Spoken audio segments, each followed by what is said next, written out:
ဒီအမျိုးသားဟာတန်ပိုက်လိုင်းတစ်လုံးကိုလက်နဲ့ထိတွေ့လိုက်ရုံပဲရှိပါသေးတယ်။သို့တော်လည်းစက္ကန့်ပိုင်းအတွင်းမှာတင်အဲ့ဒီတန်ပိုက်ကြီးဟာအောက်သို့ရုတ်တရက်ရေပြောကျသွားခဲ့ရတာပေါ့။သူတုံ့ပြန်ဖို့မပြင်နိုင်သေးခင်အချိန်မှာတင်အမြင့်မီတာ10ရှိတဲ့တန်မဏိစင်ကြီးဟာလည်းချက်ချင်းပြိုကျပျက်စီးသွားခဲ့ပါတယ်။ဒီလိုမျိုးရုတ်တရက်ဖြစ်ပျက်သွားခဲ့တဲ့အခြေအနေကြောင့်သူဟာအကြီးကျယ်ထိတ်လန့်တုန်လှုပ်သွားခဲ့ရတာပေါ့။သူဟာအကူအညီတောင်းခံခြင်းခဲ့ပေမဲ့လည်းဘသူကမှသူ့နာစီသို့မကက်ရဲကြပါဘူး။တိတ်မကြခင်မှာပဲရဲကင်းလှည့်ကအချို့ဟာအခင်းဖြစ်ပွားရာနေရာစီတို့ရောက်ရှိလာခဲ့ကြပြီးသူ့အရှိမထက်ချက်မကွာရက်တန့်လိုက်ကြပါတယ်။ရဲအရာရှိတွေဟာတနက်တွေကိုသူ့စီတို့ချိန်ရွယ်ထားကြပြီးလက်မြောက်ကဘေးနားကကားပေါ်သို့လက်တင်ထားဖို့လှမ်းပြီးအမိန့်ပေးလိုက်တာပေါ့။အသက်ဘေးကနေလွတ်မြောက်ဖို့အတွက်အဲ့ဒီအမျိုးသားလည်းရဲတွေပြောတဲ့အတိုင်းလိုက်လံလှုပ်ဆောင်ခဲ့ပါတယ်။သို့တော်လည်းသူ့ရဲ့လက်ဟာကားကိုထိတွေ့လိုက်တဲ့တိကျတဲ့စက္ကန့်ပိုင်းမှာတင်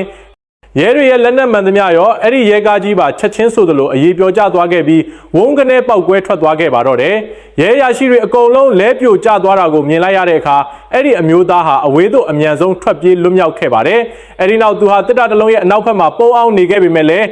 တိတ်မကြခင်မှာပဲရန်သူတွေရဲ့ရှာဖွေတွေ့ရှိခြင်းကိုခံလိုက်ရပြန်တာပေါ့။အတိအကျအဲ့ဒီအချိန်မှာတင်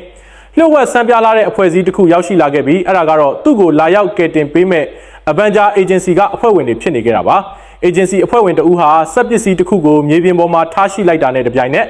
ကောင်းကင်ရံထက်ကနေအကာအကွယ်ရင်တစည်းဟာအောက်သို့တက်ဆင်းလို့လာခဲ့ပါတယ်။ Agency အဖွဲ့ဝင်တွေဟာအဲ့ဒီမျိုးသားကိုအကာအကွယ်ရင်ထဲသို့အမြန်ဆုံးတွန်းထည့်လိုက်ကြပြီးသူ့ကိုဌာနချုပ်စီသို့ဘေးကင်းလုံခြုံစွာနဲ့ခေါ်ဆောင်သွားခဲ့ကြပါတော့တယ်။ဒီနေရာကတော့ Avenger Agency ရဲ့လေကြောင်းပြန်တန်းရေးဗဟိုဌာနချုပ်ပဲဖြစ်ပါတယ်။